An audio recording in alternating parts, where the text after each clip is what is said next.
حضرت عمر بن خطاب کا ایک کارنامہ ہے. آج آپ کے یہاں تکوینی کیلنڈرز ہیں، مختلف قسم کے ہیں، ہندوؤں کے علیحدہ ہیں، پھر عیسائیوں کے علیحدہ ہیں، مسلمانوں کا بھی کیلنڈر ہے. اسلامی دور سے پہلے کیلنڈر تھے. کیسے بنیاد بنتی تھی؟ کسی بادشاہ کی پیدائش پر، اس کی وفات پر، کوئی زلزلہ آ گیا، کوئی حادثہ ہو گیا، بنیاد پڑی اور چلو آغاز ہو گیا. اسلام آیا. اب اسلام آنے کے بعد اسلام فالو کرنے نہیں آیا تھا بلکہ دنیا کو اپنے پیچھے لگانے آیا تھا. یہ کیسے ممکن تھا کہ اسلام آ گیا اور کیلنڈر اسلام کا نہ ہو؟ تو ابتدائی دور میں ضرورت نہیں پڑی. سرکار نے اشارہ کر دیا تھا کہ یہ یعنی کہ کیلنڈر جب بنایا جائے تو ہجرت کے دن کو یاد رکھا جائے. اشارہ کر دیا لیکن موقع نہیں بنا تھا، ضرورت نہیں پیش آئی. حضرت عمر کا جب دور آیا تو آپ نے کہا کہ اب مسلمانوں کا ایک کیلنڈر بنایا جائے اور آپ نے تقویمی اعتبار سے سن ہجری کا اجرا کیا. آپ نے اور اجرا کر کے آپ نے پہلی ہجری کا آغاز، ہجری کا مطلب ہے ہجرت، اب وہاں سے آغاز کیا گیا اور یہ بتا دیا خاص ہے ترکیب میں قوم رسول ہاشمی. ہمارے اقدار علیحدہ ہیں، ہمارے اطوار علیحدہ ہیں،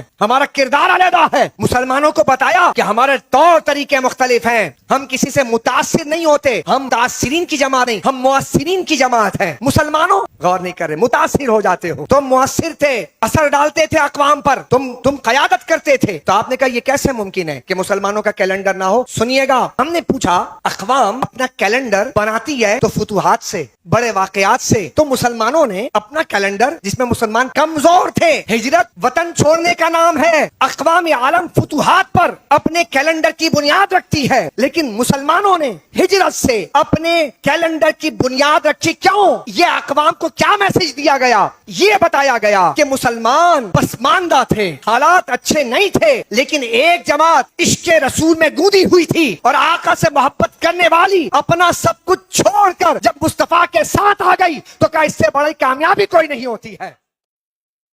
عماد الدین محمد بن قاسم 17 سال کا نوجوان، 4 سال صرف رہا یہاں پر، سندھ میں آئے 4 سال، یہی دیبل کے ساحل پر آئے اور آنے کے بعد تاریخ پڑھی آپ کو پتہ چلے گا. اس دیبل کے ساحل سے آئے 6000 فوج لے کر، 6000، 17 سال کا نوجوان. میں نوجوانوں سے کہنا چاہتا ہوں، نوجوانوں تم اپنے آپ کو نا امیدی کے دلدل میں کیوں پھنساتے ہو؟ تمہارا 17 سال کا ایک ایسا امام تھا جس کا نام محمد بن قاسم ہے، اس نے 4 سال کے اندر پورا جناب سندھ فتح کیا اور سندھ کے بعد ملتان تک فتح کر دیا. یعنی عرب کی سلطنت، یعنی ایک جھنڈا چین میں لہرا رہا تھا عمر بن عبدالعزیز کے زمانے میں اور دوسرا اسپین اور اندلس میں لہرا رہا تھا. پورے بر اعظم پر مسلمانوں کی، 3 بر اعظم میں مسلمانوں کی حکومت نظر آتی ہے. یہ مسلمانوں کے فتوحات تھے. طارق بن زیاد 20 سال کا نوجوان، عمر بن خطاب 27 سال کا نوجوان. میرا نوجوان کیا کر رہا ہے؟ ٹک ٹاکر بن رہا ہے، ولاگر بن رہا ہے، بلاگر بن رہا ہے. کیا بن رہے ہو تم؟ اٹھو، کھڑے ہو اور اپنے آپ کو سنوارو. سرکار کے عشق اور محبت کے آئینے میں اپنے آپ کو سنوارو، حضور کے کردار کے آئینے میں اپنے آپ کو سنوارو، چونکہ تم نے آخرت میں تمہیں جا کر سرکار مدینہ صلی اللہ علیہ وسلم کے سامنے جا کے شفاعت حاصل کرنے کی